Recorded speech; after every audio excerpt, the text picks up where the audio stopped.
அனைவருக்கும் வணக்கம். சமயக் தரிசனம்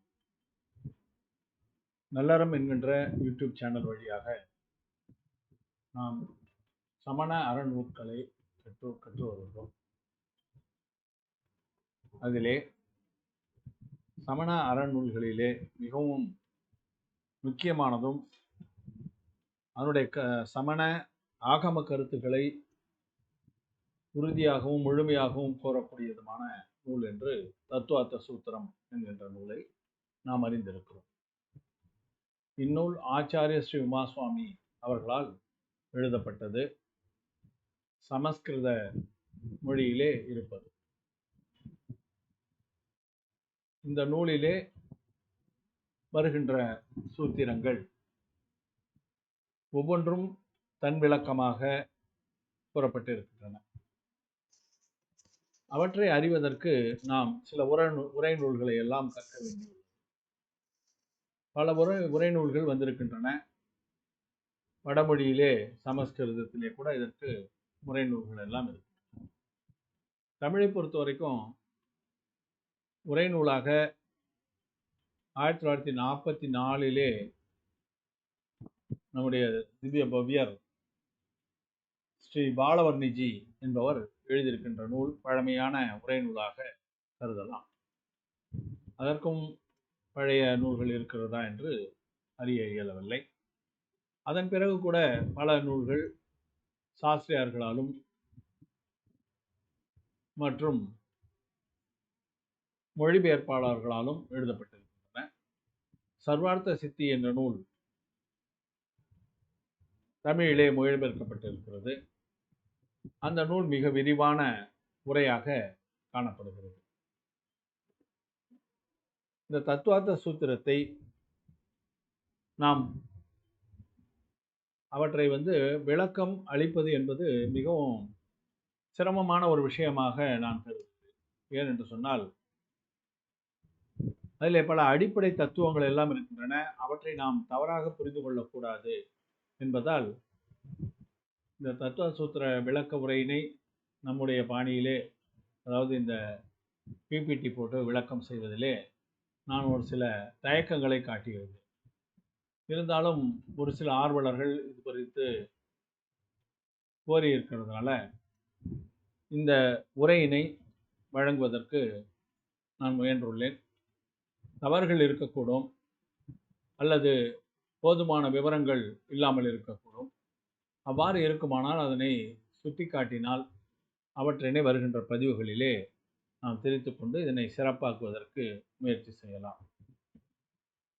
இதிலே கூறப்படுகின்ற கருத்துகளில் தவறுகள் ஏதாக இருப்பின் அது என்னுடைய தவறாக இருக்கும். விளக்க உரைகளிலே நான் படித்தவற்றை சில இடங்களில் கூறுவேன். அவ்வாறு இருக்கின்ற அந்த உரைநூல் ஆசிரியருடைய தவறாக அது இருக்காது. அது நான் புரிந்து கொண்ட விதத்திலும் நான் எடுத்து சொல்கின்ற விதத்திலும் இருக்கின்ற தவறாக இருக்கும் என்பதை நான் முன்கூட்டியே தெரிவித்துக் கொள்கிறேன். என்னென்று சொன்னால் தெரியும், இந்த தத்துவ சூத்திர நூலை பற்றி அறிந்தவர்களுக்கு மிகவும் தெளிவாகவே தெரியும். இது ஒரு அரிய நூல். இதற்கு முழு விளக்கம் என்பது சிரமமான ஒரு காரியம் என்று இருந்தாலும் ஒரு கிள்ளை முயற்சி போல நான் இதனை செய்ய துணிந்திருக்கிறேன். தங்களுடைய ஆதரவுகளையும் திருத்தங்களையும் ஆலோசனைகளையும் அவசியம் வழங்குமாறு பணிவோடு கேட்டுக்கொள்கிறேன். இந்த தத்துவார்த்த சூத்திரத்தினுடைய முதல் பதிவாக நாம் அதனுடைய இறைவணக்க பாடல்களிலிருந்து, மங்களாச்சரணம் என்று கூறப்படுகின்ற பாடல்களிலிருந்து நாம் எடுத்து பயில ஆரம்பிக்கலாம். இதுல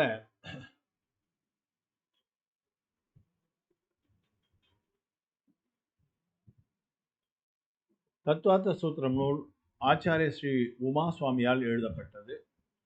இது எழுதப்பட்டதற்கான ஒரு சில செபிவழி செய்திகளும் உலவுகின்றன.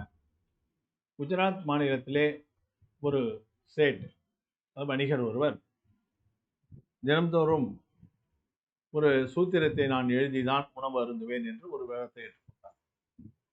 அதன்படி அவர்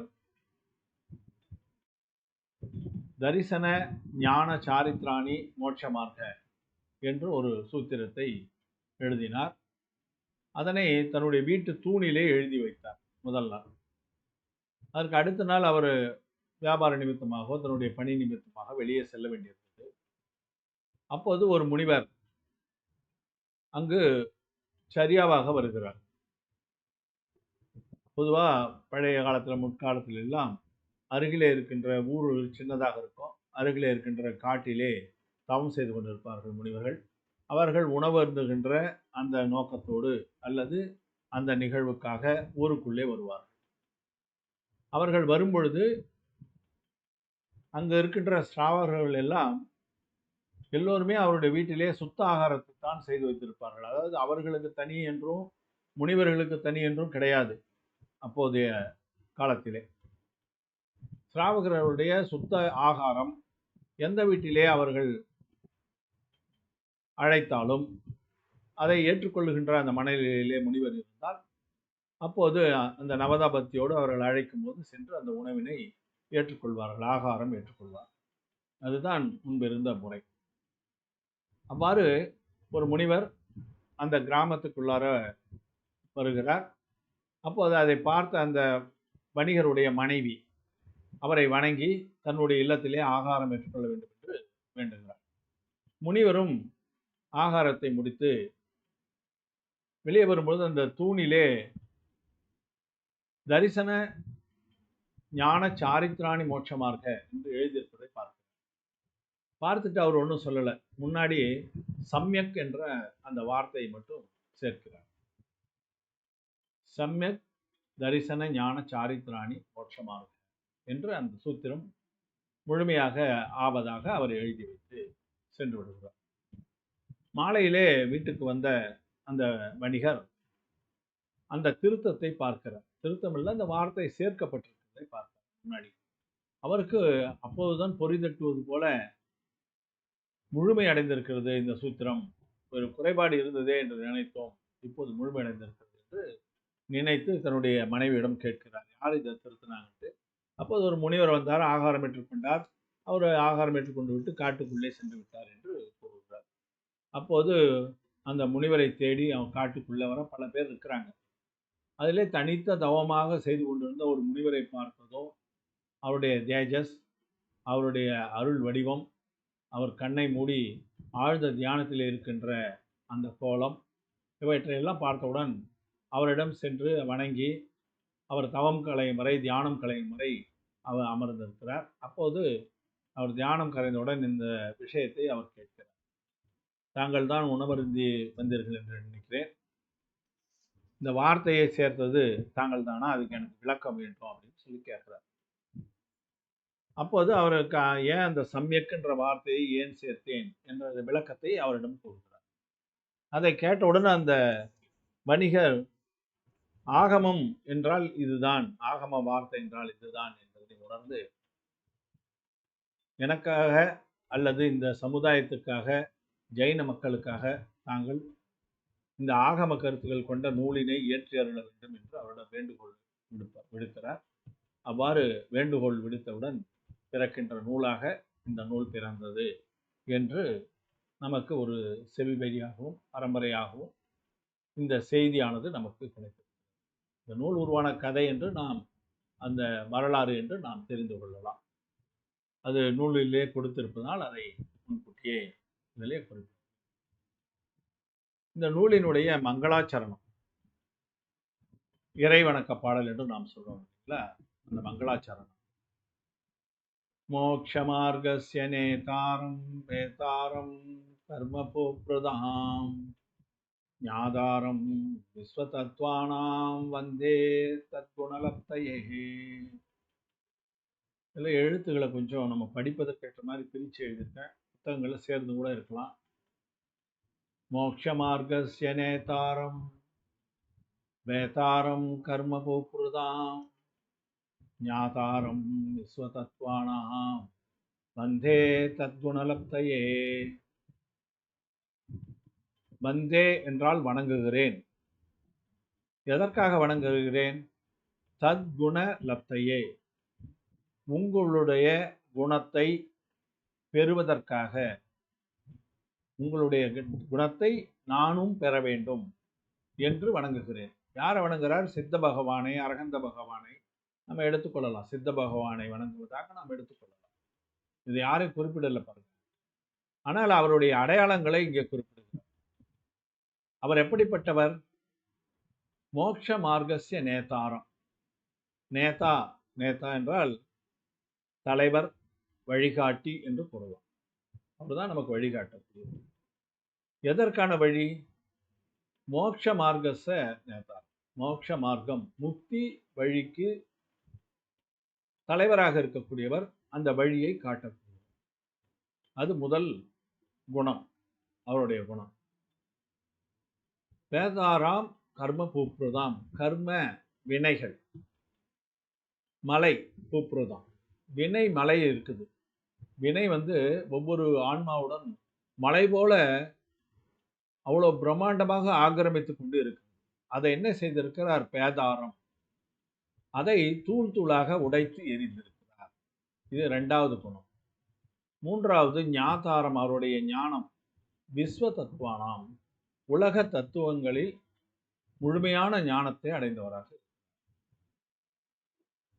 அந்த மூன்று தத்துவங்கள் அமைந்திருக்கின்றவர் யார் என்றால் சித்தர்.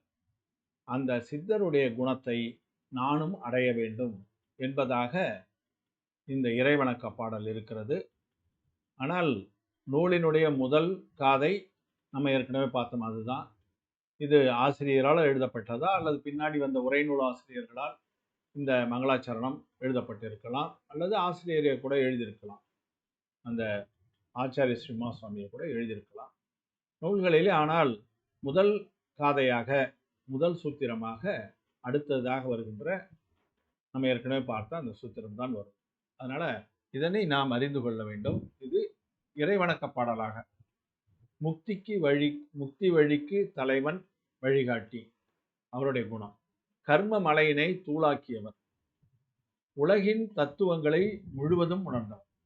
இப்படிப்பட்ட உமது குணங்களை, அதாவது பேறுகளை, பேரு லப்தி என்ற வார்த்தை பேரு என்று சொல்லலாம் தமிழ். அந்த பேறுகளை நானும் அடைய வேண்டும் என உம்மை வணங்குகிறேன், வந்தே வணங்குகிறேன் அவ்வாறு கூறுகிறார். மங்களாச்சரணம் என்பது அதனுடைய நோக்கம் என்ன? ஒரு நூலுக்கு ஒரு மங்களாச்சரணம் படைத்திருக்கிறார். அதனுடைய நோக்கம் என்ன அப்படின்னா, நூல்களிலே கூறப்பட்டிருக்கிறபடி நாஸ்திக துபரிகாரம். அதாவது நாஸ்திகம், நாத்திகம் என்றால் கடவுள் இல்லை, திரவியம் இல்லை, பொருள் இல்லை, எந்த தத்துவமும் இல்லை என்பதுதான் நாஸ்திகம். பலரும் என்ன சொல்லுவாங்கன்னா, அது இப்போ முழு விவரம் தெரியாதவர்கள் சமணமே ஒரு நாத்திக மதம் என்று சொல்வார்கள். காரணம் என்னன்னா, கடவுளை நாம் என்ன வழிபடுகிறோம்? கடவுளை வழிபடுகிறோம். கடவுள் ஏதாவது நமக்கு கொடுக்கிறாரா? சித்தரோ அரகந்தரோ நமக்கு ஏதாவது, நம்ம ஒரு பொருள், எனக்கு ஒரு வீடு வேண்டும் கேட்கிறோம், அந்த வீட்டை வழங்குகிறாரா என்று சொன்னால் இல்லை. அதுதான் நிதர்சனமான சமண தத்துவத்தினுடைய உண்மை. அப்போ எதுக்கு வேஸ்டா போய் கும்பிட்றாங்க? அப்போ அது கடவுள் இல்லையா? அப்போ நாத்திகமா? இப்படி ஒரு குழப்பம் இருக்குது. இப்போ மகாவீர பகவான் சமோசரணத்திலே இருந்து அறவுரைகளை கூறினார். அந்த அறவுரைகள் எல்லாம் அவர் வாழ்க்கையிலே கடைபிடித்து வந்ததால் தான் அவர் அரகந்தரானார். அதன் பிறகு அவருடைய ஆயுள் கர்மம் முடிவடையும் போது அவர் சித்தராக மாறினார். இதையெல்லாம் அவரே தான் சொல்கிறார்.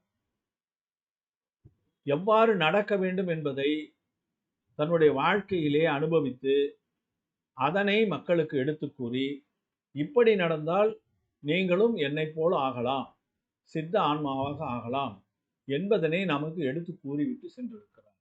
அப்போ அவரை வணங்கணுமா இல்லையா? அதை புரிந்து கொள்ள வேண்டும். அந்த பக்தி இருக்க வேண்டும்.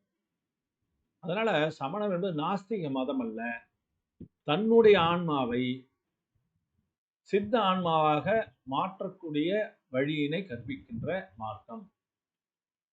அப்படி புரிந்து கொண்டால் நம் அந்த 24 தீர்த்தங்கரர்கள் மீதும்,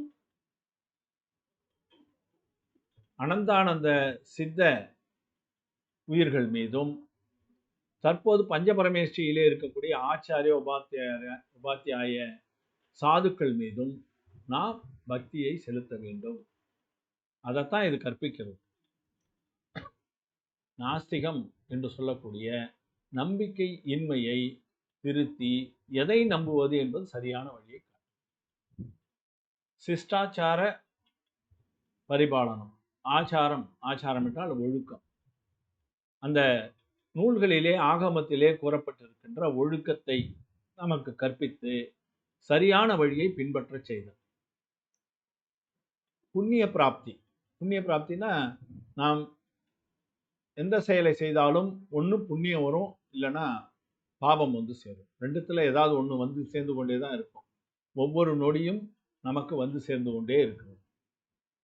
அவ்வாறு இருக்கும் பொழுது அந்த நற்காரியங்களை செய்யும்போது புண்ணியம் கிடைக்கும். அதனால அந்த புண்ணியத்தினுடைய பிராப்தி, அதை எப்படி அடைவது, எப்படி பெறச் செய்வது என்பதை நமக்கு கற்பிப்போம். அதை செய்ய வேண்டும் என்று நமக்கு கூறுவோம். நிர்விக்ன பரிசமாப்தி. இப்போ இந்த மங்களாச்சரணம் இயற்றப்படுவதால் இந்த நூல் எழுதும்போது அந்த நூலுக்கு ஏதாவது இடையூறுகள் ஏற்படுமானால் தனிப்பட்ட முறையில் எழுதுகின்ற ஆசிரியருக்கு அதில் போதுமான அளவுக்கு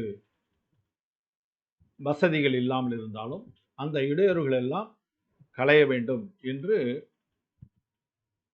வேண்டிக் கொள்வது.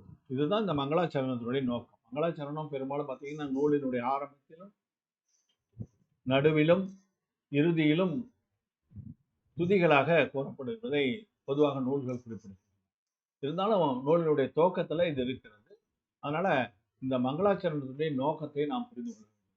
அவர் எழுத துவங்கிய நூல் நல்ல விதத்திலே முடிய வேண்டும் என்கின்றது நிர்விக்ன பரிசமாப்தி என்ற அந்த விஷயம். இது எதற்காகனா சும்மா அந்த அதாவது ஒரு மங்களாச்சரணத்தினுடைய நோக்கம் என்ன என்பதை நாம் புரிந்து கொள்ள, எல்லா நூலிலும் இருக்கும் இது, அது தெரிந்து கொள்வதற்காக. இப்போ நம்ம நூலினுடைய முதல் அத்தியாயத்தினுடைய அது முக்கியமாக என்ன சொல்லுது, சமயக் தரிசனம் சமயக் ஞானத்தை சொல்கிறது, வேறு சில நயம் போன்ற விஷயங்களையும் அது கூறுகிறது. இருந்தாலும் முக்கியமாக சமயக் தரிசனம் சமயக் ஞானம் இவற்றை பற்றி இங்கே கூறுகிறது. சமயக் சாரித்திரம் பின்னாடி வரும். ஏன்னா அந்த சூத்திரத்தில் மூணுமே வந்தது அப்படின்னு நமக்கு தோன்றும். இப்போ இந்த முதல் அத்தியாயத்தில் இந்த இரண்டு பொருள்களை குறித்தும் வேறு சில விஷயங்களை நமக்கு ஆச்சாரிய ஸ்ரீ உமாசுவாமி கூறுவதை நான் இதில் இந்த சூத்திரங்களை நம்பர் மேலே கொடுத்துருக்கேன். மூல நூலில் பெரும்பாலும் இருக்கின்ற, அதாவது எழுத்துக்களை வார்த்தைகளை பிரிக்காமல் ஒன்றோடு ஒன்று இருக்கும். சமஸ்கிருதத்தில் பார்த்தீங்கன்னா ஒரு வார்த்தையினுடைய ஒரு சொல்லோட கடைசி எழுத்தும் அடுத்த சொல்லோட முதல் எழுத்தும் சேர்ந்து அவை ரெண்டும் மெர்ஜ் ஆகி சிங்க்ரனைஸ் ஆகி வரும். ஆனால் நம்ம அவ்வாறு முழுமையாக அதை படித்தால் அதனுடைய வார்த்தைகளுக்கான அர்த்தத்தை சரியான விதத்தில் புரிந்து கொள்ள கொஞ்சம் சிரமமாக இருக்கும் என்பதனால் முதல் வரியிலே அந்த மூலக்காதையும் இரண்டாவது வரியிலே அதனை பதம் பிரித்தும் மூன்றாவது வரியிலே அதற்கு அப்படியே நேரடியான விளக்கம் இல்லாத அப்படியே தமிழ் அர்த்தமும் அப்படி ஒரு முயற்சியை செய்திருக்கிறேன். பாருங்க, அது சரியா இருக்குமா என்பதையும் நீங்கள் பார்த்து உங்களுடைய கருத்துக்களும் சொல்லலாம். சம்யக் தரிசன ஞான சாரித்ராணி மோட்ச மார்க்க. கடைசி ரெண்டு புள்ளி இருக்கிறது ஹா என்று முடியணும். அந்த ஹாவை முழுசாவும் சொல்ல மாட்டாங்க. இதை கொஞ்சம் சமஸ்கிருத பண்டிதரிடம் நேரடியாக கேட்டு தெரிந்து கொள்வது மிகச்சரியாக இருக்கும். எனக்கு தெரிஞ்சதான் நான் சொல்றேன். அதை பிரித்து எழுதும்போது சம்யக் தரிசன ஞான ஞான என்று சொல்லாமல் சமஸ்கிருத இஜ்ஜி போட்டு ஞான என்று கூறுகிறார். உச்சரிப்புகளில் சில தவறுகள் கூட நிழலாம். நீங்கள் அதே சரியான விதத்தில் பார்த்து தெரிந்து கொள்ளுமாறு.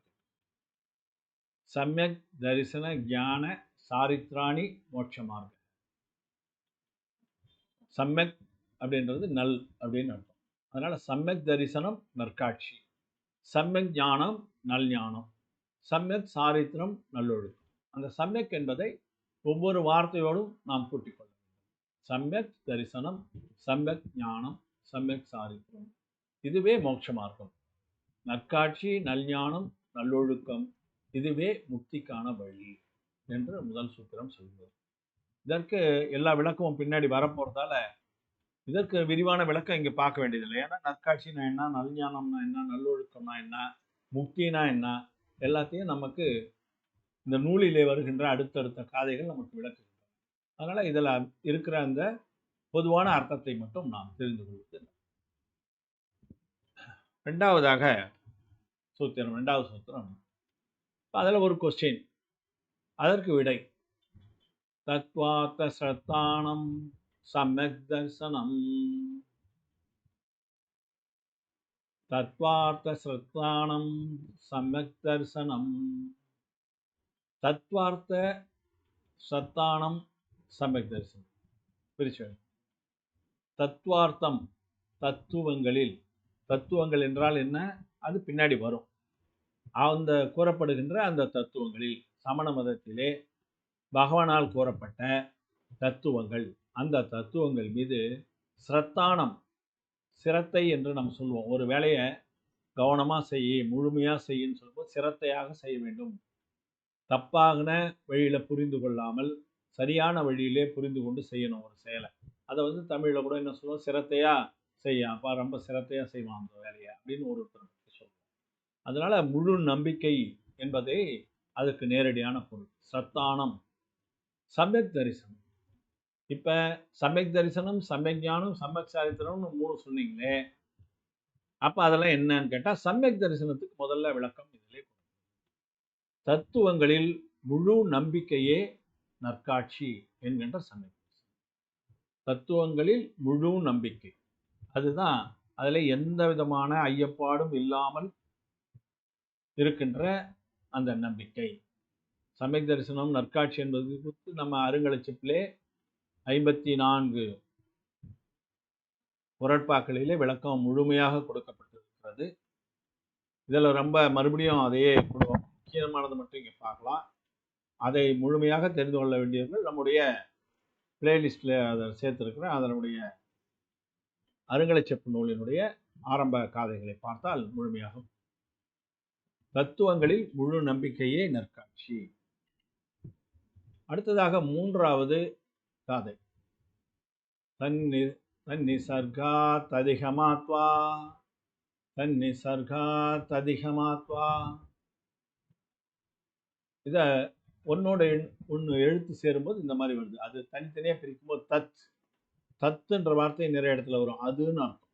அது எது முன்னாடி சொன்னது முதல் காதையில் முடிக்கிறாங்க இல்லையா, அது அப்படின்னு பின்னாடி காதையில் வரும். நிசர்காத் அதிகமாத் பா, அது அந்த விஷயம் என்று பொருள். ரெண்டு சொல் இதில் இருக்கு. நிசர்கம் அல்லது நிசர்காத்ன்றத நிசர்கம் என்று தமிழில் சொல்லலாம். அதிகமாத் 2 விதத்துல அந்த நற்காட்சி ஏற்படும். அது 2 விதங்களில் ஏற்படும். எந்தெந்த விதம்? தானாகவும் ஏற்படும், வேறு வழியிலும் உண்டாகும். தானாக ஏற்படும் என்று சொன்னால், ஒரு ஜீவன் பிறக்கும் போதே சமயக் திருஷ்டியாக பிறக்க வாய்ப்பிருக்கிறது. ஒரு ஜனபிம்பத்தை பார்த்து ஒரு குழந்தை தானாக அது கும்பிடுகிறது என்று சொன்னால், அதற்கு சமயக் தரிசனத்தினுடைய அடையாளம் இருக்கிறது என்று நாம் புரிந்து. இதுதான் பகவான் சொல்லுவது. இதெல்லாம் இருக்கக்கூடியது, இந்த மாதிரி நடக்கக்கூடியது தான் சொல்லிட்டு யாருமே சொல்லாமல் தானாகவே ஒரு ஜீவன் தெரிந்து கொள்கிறது என்று சொன்னால் அது நிசர்க சமயக் தரிசனம். நிசர்க சமயக் தரிசனம். இப்போ பகவான்லாம் தீர்த்தங்கராக பிறக்கிறாங்க இல்லையா, மனிதராகத்தான் பிறக்கிறாங்க. அவங்க பிறக்கும் போதே அவங்களுக்கு அவதி ஞானம் இருக்கிறது என்று நமக்கு நூல்களிலே கூறப்படுகிறது. அப்ப அவங்களுக்கெல்லாம் சமயக் தரிசனம் அவருடைய பிறவியிலேயே அமைந்திருக்கிறது. அவர்களுக்கு யாரும் சொல்லித் தருவது கிடையாது. அவர்களுக்கு மட்டுமல்ல, பலருக்கும் அந்த மாதிரி இருக்கக்கூடும். நல்ல முனிமகராஜ் எல்லாம் அப்படி இருந்திருக்க வாய்ப்பு இருக்கு. அதனால சமயக் தரிசனம் 2 விதமா வரும், அவ்வளவுதான். ஒன்று தானாகவே அந்த ஜீவன் அறிந்து கொண்டு சமயக் திருஷ்டியாக இருக்கும், அல்லது பிறந்த பிறகு நம்முடைய போதனைகளால், நூல்களை படிப்பதால், பலவற்றையும் புதிதாக தெரிந்து கொள்வதால், ஆச்சாரியர்கள் போதனை செய்வதால், அதிகமா என்று சொன்னால் அறிவுறுத்துவது அல்லது போதனை செய்வது, அவர்கள் புகட்டுவது, இதன் காரணமாகவும் சமயக் தரிசனம் உண்டாகும். அதெல்லாம் 2 விதமா உண்டாகுதுன்னு சொல்றாங்க. வேறு வழியில் என்று இந்த இடத்துல சொல்வது வெளியிலே புற வழி, அதாவது அவர்கள் உள்ளே முதல்ல சமயக் திருஷ்டியா இல்லாமல் இருந்து யார் மூலமாவது அவர்களுக்கு அந்த அந்த அறிவானது வருவது, அந்த தரிசனம், அந்த உணர்வு வருவது. தரிசனம் என்பது உணர்வு என்று சொல்லலாம். அந்த உணர்வு வருவது அது அதிகமார் என்று சொல்லணும். அதனால தன்னிசர்காத் அதிகமாத்வா தத் நிசர்காத் அதிகமாத்வா, அது தானாகவோ வேறு வழியிலோ உண்டாகும் என்று. அடுத்ததாக தத்துவங்கள் என்ன என்பது குறித்து கூறப்படுகிறது. அந்த காதை 4வது காதையினை நாம் அடுத்த பதிவிலே பார்க்கலாம். ஏன்னா பதிவுகள் நீண்டுவிடும், அடுத்த பதிவிலே பார்க்கலாம் என்று கூறி தொடர்ந்து இந்த தத்துவார்த்த சூத்திரம் என்கின்ற இந்த நூல் விளக்கத்தினை நான் ஓரளவுக்கு பல நூல்களிலிருந்து தொகுத்து கொடுப்பதற்கு முயற்சி செய்கிறேன். தாங்கள் நல்ல ஆதரவு வழங்குமாறும், அவற்றிலே குறைபாடுகள் இருந்தால் அவற்றை தெரிவிக்குமாறும், இதனுடைய பதிவு நன்முறையில் இருந்தால் அதை பிறர் அறிந்து கொள்வதற்கும் நீங்கள் ஃபார்வேர்ட் செய்து உதவுமாறும் பணிவோடு கேட்டுக்கொள்கிறேன். இந்த பதிவினை தாங்கள் தொடர்ந்து பார்ப்பதற்கு எனது நன்றியினை தெரிவித்துக் கொள்கிறேன். தயவுசெய்து நல்லறம் என்கின்ற இந்த யூடியூப் சேனலை சப்ஸ்கிரைப் செய்யுமாறு கேட்டுக்கொள்கிறேன். தத்துவ சூத்திரம் இன்னும் அருங்கலைச்செப்பு முடிவடையலை, அதுவும் பதிவுகளாக வெளிவரும். இருந்தாலும் தத்துவார்த்த சூத்திரத்தையும் தற்போது துவங்கி இருக்கிறோம். இது முதல் பதிவாக இருக்கிறது.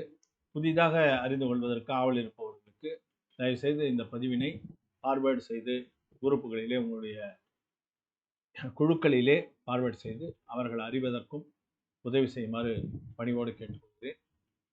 நன்றி, வணக்கம், ஜெய் ஜினேந்திரா.